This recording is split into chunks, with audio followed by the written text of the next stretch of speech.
Le rôle des agriculteurs, c'est de nourrir notre nation, de nourrir notre peuple. C'est ça notre rôle. Puis donner des aliments de bonne qualité, des aliments de proximité, des aliments propres, puis de garder nos régions vivantes. Si au Québec, on pense de garder notre Québec vivant, à tuer les régions, on se trompe grandement. Les jeunes producteurs, il y en a de moins en moins. À un moment donné, c'est soit les méga-fermes ou sinon, là, les petites entreprises comme la mienne, c'est porté à disparaître. Puis les régions, bien, c'est bien de valeur, mais c'est l'agriculture qui va aider, qui va garder nos régions vivantes. Puis si on fait tout pour la diminuer, pour la baisser, pour arrêter pour pas qu'elle soit florissante et prospère, bien, regarde, on n'y arrivera pas.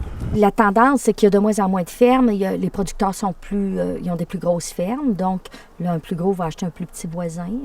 Et c'est comme ça que d'année en année, on voit le nombre de producteurs qui diminue de façon significative. Il y avait beaucoup de gens qui disaient, quand les vaches partaient, la pauvreté arrivait. Parce que dans l'économie locale, la production laitière, c'est la plus prospère. Quand tu as beaucoup de production laitière dans une région, tu viens un bout tant bien que mal à avoir une région assez dynamique. On leur a dit, il faut devenir gros, mais pour devenir gros, il a fallu s'endetter.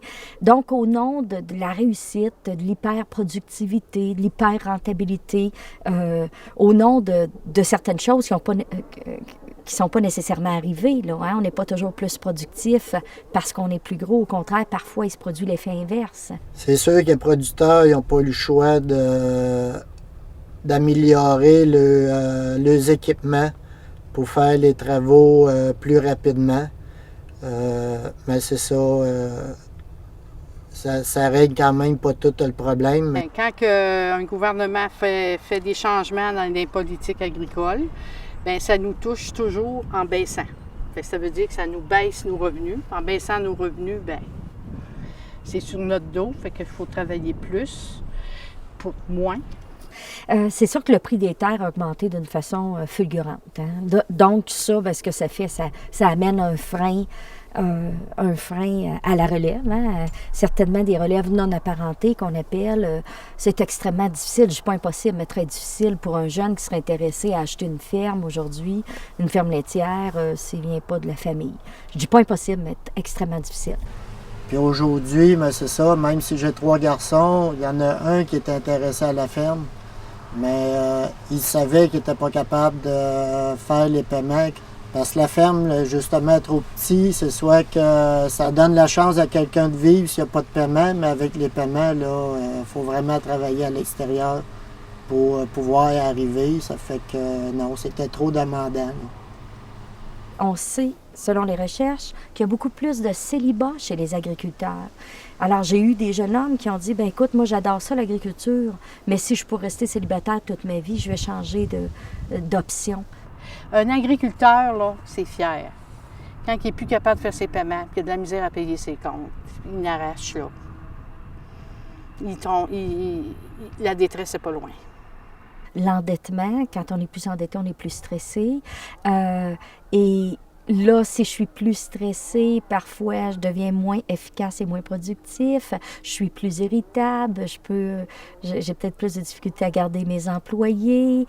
On se chicane à la maison, on dort moins bien, on a plus de détresse, on brise plus à la ferme. Il perd sa terre, son mode de vie, puis souvent, pas longtemps après, il perd sa femme. On a vu ça. Puis aussi, souvent, c'est la ferme d'une génération à l'autre. Des fois, il y a eu 2, 3, 4 générations avant lui. Il perd ça, là. Puis aussi, il est mal jugé souvent par sa propre famille, parce que sa propre famille ne comprenne pas pourquoi il l'a perdu. Ça, il faut qu'il dise ça, du tout, là. Puis, présentement, c'est ça, je viens de vendre la ferme, justement, à cause de la main-d'œuvre et des revenus qui n'étaient pas assez élevés. Puis, par exemple, c'est sûr que je veux continuer à faire de quoi avec le tracteur, à travailler vraiment sur d'autres cultivateurs si je peux les aider, là.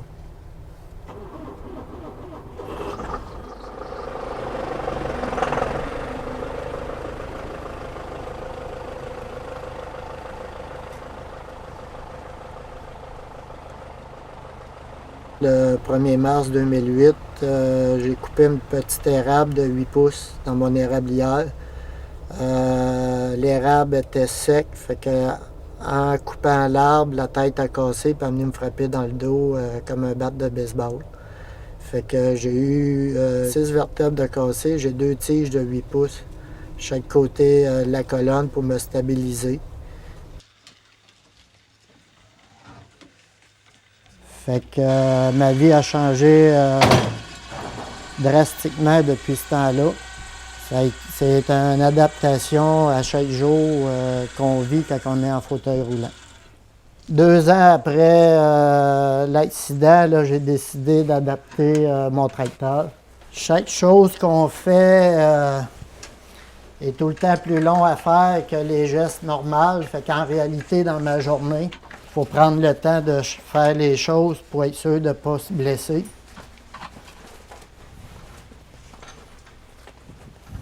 On est à l'Association des personnes handicapées de la MRC de Quaticook, plus communément appelée là, APHC. Ça existe depuis 1997, puis ça fait à peu près une dizaine d'années là, que les locaux sont ici. Ils sont toutes les deux pareils. Ils vont en compter toute la journée. On va-tu douter rien qu'un peu? Non, mais ça, c'est un point intéressant, puis on en avait déjà Les 3 quarts du temps, qu'est-ce que tu entends parler, c'est des personnes handicapées. Il n'y a pas personne qui trouve ça bien drôle. Une personne qui est handicapée. Hein? Quand tu es habitué de travailler à tous les jours, puis que c'est que tu dois clouer sur un lit, tu n'es même pas capable de faire tes besoins tout seul, tu n'es pas capable de te revirer tout seul dans ton lit, ça te fait réfléchir en tabarouette. Sur le coup, c'est pas facile. C'est pas facile pour celui que ça y arrive. Sauf que, comment je dirais bien ça, faut le prendre comme si on se ramenait au monde avec. Fallait tout apprendre comme si on était un bébé. D'apprendre des choses une à une, non.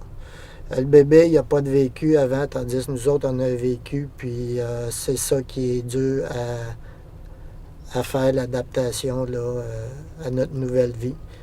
Les difficultés rencontrées par les personnes handicapées sont souvent par rapport au lieu, l'accessibilité au lieu, par rapport à l'accessibilité aux services. Ici, à l'Association des personnes handicapées, ce qu'on a fait dans le cadre de notre projet sur l'accessibilité universelle, c'est 2 choses. Le guide pratique sur l'accessibilité universelle pour une MRC plus inclusive. Puis on a aussi fait un répertoire des lieux et services accessibles dans la MRC. On a visité plus de 200 commerces finalement pour évaluer leur accessibilité. On est allé visiter une boutique, puis là, j'avais ma chaise roulante. J'ai essayé de rentrer dans la cabine d'essayage, puis là, ça rentrait pas, mais le propriétaire, il était prêt à faire des transformations pour agrandir les cabines. C'est la pire de mes phobies, c'est de devenir dépendante, là. Ça, là, j'aurais bien la misère avec ça.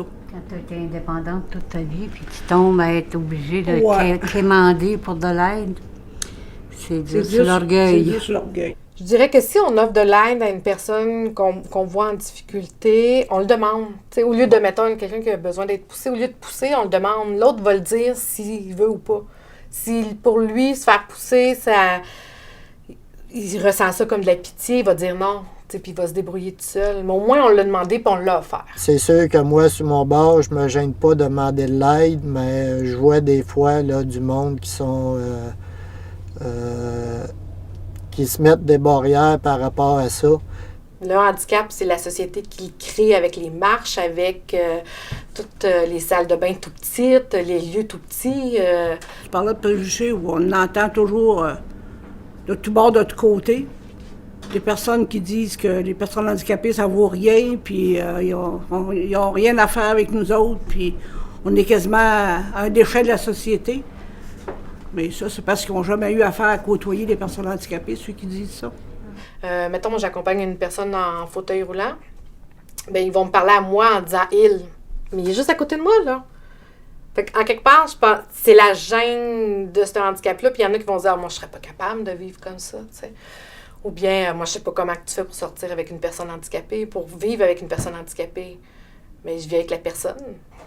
Souvent, on va entendre ça. Ils sont pas capables. Ils sont pas capables de dessiner, ils sont pas capables de travailler, ils sont pas capables de... Le plus capable, c'est pas vrai. Souvent, on va entendre des employeurs dire, ben là, peut-être que ça va nous coûter plus cher, peut-être que ça va être plus long, peut-être que ça va être plus difficile de composer avec une personne qui a un handicap. Mais moi, au contraire, je pense que cette personne-là peut amener beaucoup dans une équipe de travail, puis c'est de vraiment mettre de l'avant l'autonomie. Bon, ici, on se trouve dans l'atelier de la ressourcerie pour réparer tout ce qui est endommagé ou qu'on peut réparer. Ou, comme moi, je fais de la sclérose en plaques. Moi, j'ai toujours été habitué à faire toujours quelque chose. Puis, Personne handicapée, ben, elle a juste à rester chez elle, puis n'a pas de problème. T'sais. C'est comme s'il n'y avait pas le droit d'avoir une vie comme la nôtre. C'est souvent les préjugés qu'on va voir. Puis ils ont le droit. Ben, ils ont le droit. Comme nous. On a le droit d'avoir une vie, on a le droit d'avoir du bonheur, on a le droit d'avoir des loisirs. C'est la même chose. On a un monsieur ici qui est en chaise, puis il y a eu une contravention à un moment donné parce qu'il n'y avait plus de place ici. Il est allé à la cour civile, puis il a défendu sa cause. La juge lui a demandé si c'était nécessaire à son bien-être de venir ici. C'est le seul contact social que j'ai dans toute la semaine.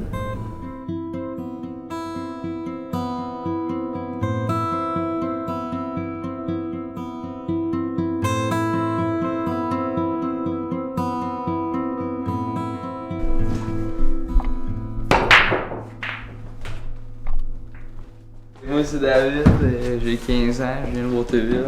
C'est petit, Waterville, il n'est pas gros monde, pas gros place à aller. Juste passer, juste venir à la maison des jeunes puis faire les activités normalement. Là. J'ai 13 ans. Ouais, pas mal être avec mes amis puis jouer avec les animateurs puis jouer au pool. Là. Bien, une maison des jeunes, c'est un lieu de rassemblement pour les jeunes de 12 à 17 ans. Dans le fond, c'est un lieu de rencontre qui est animé où les jeunes sont en contact avec des adultes significatifs. Donc, en fait, il y a plein d'activités qui se passent et tout ça, c'est dans un but bien précis. C'est pour les rendre critiques, actifs et responsables. Ça fait 4 ans que je viens à la maison des jeunes. C'est vraiment les activités qui ont fait en sorte que c'est une place qui m'a attirée. Ici, ils ne dérangent pas. Ils ont le droit d'être qui qu'ils sont. Il y a plusieurs préjugés, surtout le préjugé qui revient souvent qu'on est tous des drogués, des trucs du genre. Je suis pas une droguée, puis je viens ici quand même assez régulièrement. Ben, que les jeunes, c'est des malfaiseurs, là, mais c'est parce qu'ils nous embarquent tous dans le même bateau, là, on n'est pas... Le premier préjugé, c'est que les jeunes d'aujourd'hui sont moins bien élevés, qui sont moins polis, moins intéressés. C'est tous des délinquants qui font rien, qui n'ont pas de motivation, toute une gang de paresseux. Là. Je l'englobe là, parce qu'il y en a plusieurs petits préjugés qui rentrent là-dedans, mais c'est celui que je suis plus capable d'entendre. Socrate l'avait même dit il y a 2400 ans, comme quoi que les jeunes étaient juste intéressés à la luxure, qui étaient irrespectueux avec les vieux, qui n'étaient pas mobilisés, puis ils ne respectaient pas leur société. Et c'était dit il y a 2400 ans par cet homme-là, qui pensait ça, et ça a été répété. C'est faux. J'ai vu des jeunes que quand on leur donne les outils, quand on essaie de jaser avec eux pour trouver leur motivation, on peut voir l'étincelle dans leurs yeux, puis on peut voir que non, ils en ont de la motivation, ils en ont de la drive, c'est juste qu'il faut être capable de leur donner des outils pour le faire. J'aime vraiment faire de la danse. Ça fait au moins 10 ans que je danse. Ça a un petit lien avec la Maison des jeunes en même temps parce que, Émilie, la coordonnatrice, m'a beaucoup aidée dans un projet de danse l'année dernière parce que j'ai monté ma troupe de danse. Moi, j'étais en exploration justement à l'école. J'ai un projet d'exploration. Je fais des stages. Mais j'ai fini mes stages. Je recommence après Noël. C'est quoi des stages? Ben, j'étais chez Transport Clément Lavoie, dans la mécanique de truck. Puis là, je me retourne chez Kenworth, dans un garage. On n'a pas tous le même type d'apprentissage possible. Il y a du monde qui ont besoin d'une école encadrée. Il y a du monde qui ont besoin des écoles un peu plus ouvertes. Il y a du monde qui ont besoin des écoles aussi qui vont être un peu plus à l'ancienne. Moi, je trouve que tu avais un maître qui montrait l'apprentissage. Non, ça m'intéresse pas pendant tout. C'est qu'est-ce que tu n'aimes pas à l'école? Ben, c'est long, là. Il y a du monde que tu as beau les asseoir devant une classe, ils apprendront pas, mais tu leur donnes les outils, tu leur donnes des affaires, puis tu le fais travailler, ils vont apprendre. Ça serait quoi votre souhait le plus cher pour votre futur? Pas vivre dans la misère, mettons. Ça prend quoi pour pas vivre la misère? Ouais, du monde, des amis, puis c'est que ça prend de l'argent, eux. Si on n'a pas de baguette magique pour avoir de l'argent, qu'est-ce que ça donne? On travaille. Un job. Il n'y a personne qui veut pas réussir de quoi. Tout le monde veut réussir. La personne qui semble ne pas vouloir réussir, c'est parce qu'à force de se faire taper dessus, se faire dire que t'es niaiseux, t'essayes plus. Ouais, elle pense qu'elle peut pas réussir. Les gens qui ne réussissent pas, c'est qu'ils pensent qu'ils peuvent pas réussir. Dans le fond, c'est qu'ils n'ont pas les outils pour. Puis souvent, quand on a les moyens, on a les outils. Puis dans la pauvreté, il n'y a pas les outils. T'sais.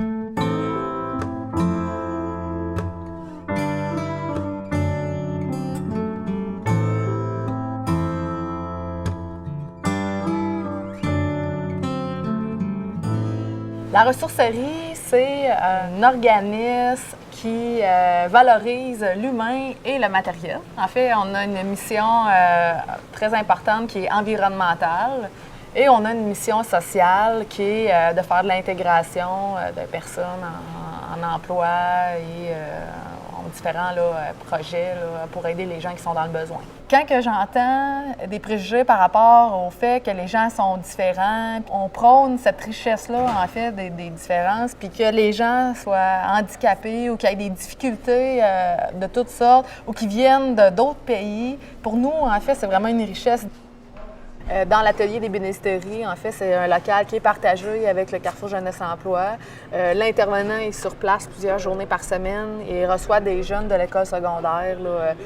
Mais on fait aussi des jumelages avec nos valoristes qui leur permet vraiment d'acquérir une expérience en entreprise, qui ont à expliquer ce qu'ils font, à montrer un peu le travail qu'eux font, fait que ça les valorise eux aussi, finalement.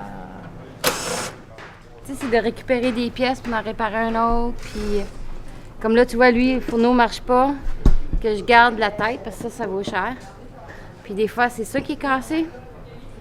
Puis, comme là, lui, c'est un rond qui ne marche pas, que je peux aller chercher le rond en dessous puis l'installer après lui. C'est ça qui est fun, c'est de donner vraiment une deuxième vie aux objets, là. Parce qu'avant que nous, on arrive, les gros rebuts, dans la majorité des municipalités, étaient collectés 2 fois par année et le matériel était envoyé directement à l'enfouissement. Là, en fait, dans notre moyenne de nos 3 premières années, 93 % du matériel est valorisé. On a été un peu victime de notre succès. On a eu à gérer 2 fois plus de matière que ce qui avait été prévu au plan d'affaires. On approche le 1000 tonnes de matière. T'sais, quand on dit un camion de déchets, c'est entre 6 et 10 tonnes de matériel. Fait que, c'est plus de 100 camions de déchets qu'on a détournés du site d'enfouissement.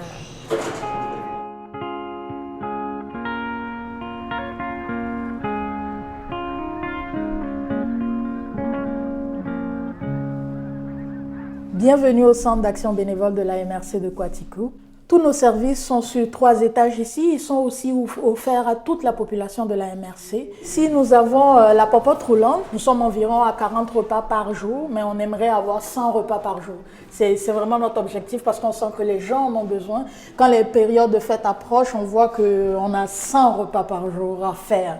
Qui avec nos petits mignons ici, c'est la halle garderie, c'est ici qu'elle accueille les enfants pendant que les familles sont en train de cuisiner ou ils sont en rendez-vous avec la maison de la famille.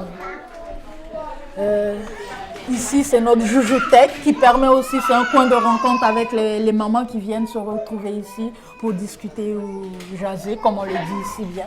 Au Centre d'action bénévole de Quatico, nous desservons environ 3000 usagers et environ 16% de la population de la MRC de Quatico. Beaucoup ne sont pas à l'aise quand ils viennent ici, surtout pour le dépannage alimentaire. Beaucoup ne sont pas à l'aise parce que déjà de se lever et de venir dire « j'ai un besoin ». Est-ce que vous pouvez m'aider? C'est déjà difficile. Il y a certains que quand ils arrivent, ils commencent déjà à pleurer parce qu'ils ne veulent pas cette situation-là. C'est déjà difficile pour eux de venir ici. Imaginez que quand ils sortent de là, ils se font étiqueter comme « oui, toi tu ne travailles pas, va travailler » au lieu de venir chercher à manger gratuitement. Non, c'est difficile. Oui. Moi, j'ai connu le Centre d'action bénévole suite à une perte d'emploi.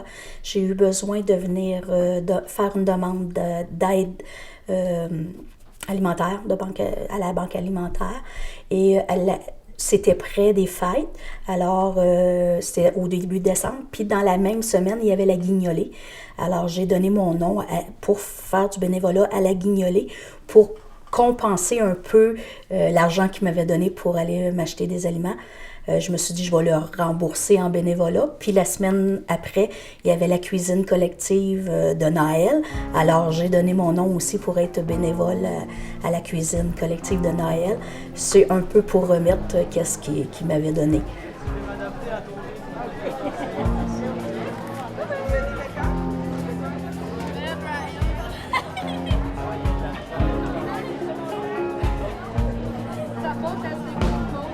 Aujourd'hui, c'est la grande cuisine collective des fêtes. C'est une tradition, c'est la 8e année. C'est quelque chose, c'est une belle folie à Quaticook qui est unique, je pense, dans tout le Québec, là. On fait une énorme cuisine collective aujourd'hui. Il y a 194 familles qui participent. On va faire à peu près 500 tourtières, 300 pâtés au poulet, autant croustades aux pommes et à peu près 400 litres de soupe est distribuée. Ça coûte 10 $ par famille, peu importe la taille de la famille. Et toutes les familles font aussi une tourtière de plus qu'on met dans les paniers de Noël qu'on distribue aux personnes dans le besoin. Moi, ce que j'aime de la fête, c'est que c'est ouvert à toute la population. Ça coûte juste 10 $, comme j'ai dit. Puis vous allez avoir des gens qui cuisinent, des personnes démunies qui cuisinent à côté des personnes nanties. On ne sait pas qui est qui, et c'est ça la beauté de la chose.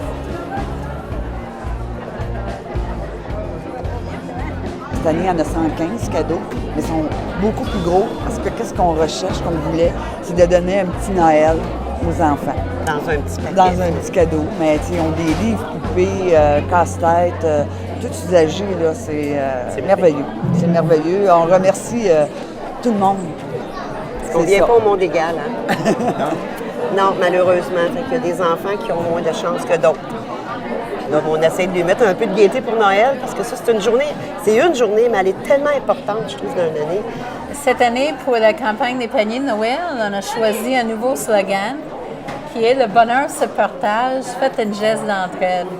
Et ce qu'on aime beaucoup de notre image, c'est qu'on ne sait pas si la fille qui tient le panier le donne ou le reçoit.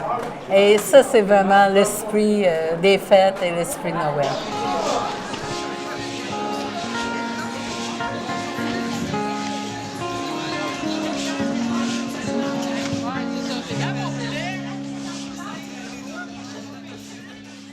Moi, je suis devenue proche aidante suite à des opérations de ma mère qui m'appelait pour aller faire une petite commission, aller chercher quelque chose à l'épicerie. Et automatiquement, je suis devenue de plus en plus proche aidante. Moi, je demeurais dans les Laurentides. J'étais psychothérapeute. Puis là, je voulais revenir en Estrie parce que je voulais voir mes parents plus souvent, me rapprocher d'eux parce que je trouvais qu'ils vieillissaient, tout ça, puis je voulais les voir plus souvent. Moi, c'est vraiment... Mes parents sont à mobilité réduite suite à des opérations. Ils ont encore toute leur conscience, mais je pense à une personne en tant que telle qui vit avec une personne Alzheimer, puis ça doit pas être facile. Puis je pense que ça fait du bien qu'on aille évacuer des fois. Tu sais, les personnes ne comprennent pas aussi, ça, c'est difficile. Des fois, ils disent « Ah, Maryse, qu'est-ce que tu fais, toi? » « Ah, ta mère, elle reste encore dans sa maison? Oui. Ah, tu restes avec? Oui. » C'est comme, ils disent, « Travailles-tu? » Ah, tu travailles pas? Non, j'ai déjà un emploi à temps plein à la maison. Tu sais, infirmière, gardienne, cuisinière. Je lave ma mère entre les visites de l'auxiliaire. Le soir, je lui mets ses petites gouttes parce qu'elle fait du glaucome. Je veux dire, je la coiffe. Je travaillais en orientation, je dirais pas à un étudiant. Écoute, va-t'en comme aidant naturel, parce que je trouve ça trop difficile de ne pas avoir d'aide du système public, d'en avoir, mais pas suffisamment, puis d'être obligé de se battre tant que ça. C'est ça que je trouve le plus pénible. C'est comme on dit, les personnes âgées sont mieux tant qu'ils peuvent demeurer dans leur maison, sont bien, mais si la personne qui les aide je veux dire, je trouve qu'il n'y a pas assez d'aide, c'est comme évident. Il faut trop se battre pour... moi, en tout cas, j'ai été obligée tellement de me battre. Là, la personne qui aide a des besoins aussi, comme des fois un petit répit. Moi, c'est pas si pire parce que j'habite pas chez mes parents. Je suis pas là 24 heures sur 24. J'y vais souvent. Mais quelqu'un qui habite avec une personne... Ça serait tellement bien. Un salaire pour les aidants naturels. Mais tu sais, moi, je peux plus reculer, là. C'est sûr que j'enverrai pas ma mère dans un foyer, même si les personnes me disent ça, puis c'est comme, je les écoute pas, eux autres, c'est le frais, mais moi, je peux pas le faire. Je veux pas le faire, puis elle ne veut pas y aller. Donc, c'est comme... mais j'ai grandement besoin d'aide, de répit. Ouais.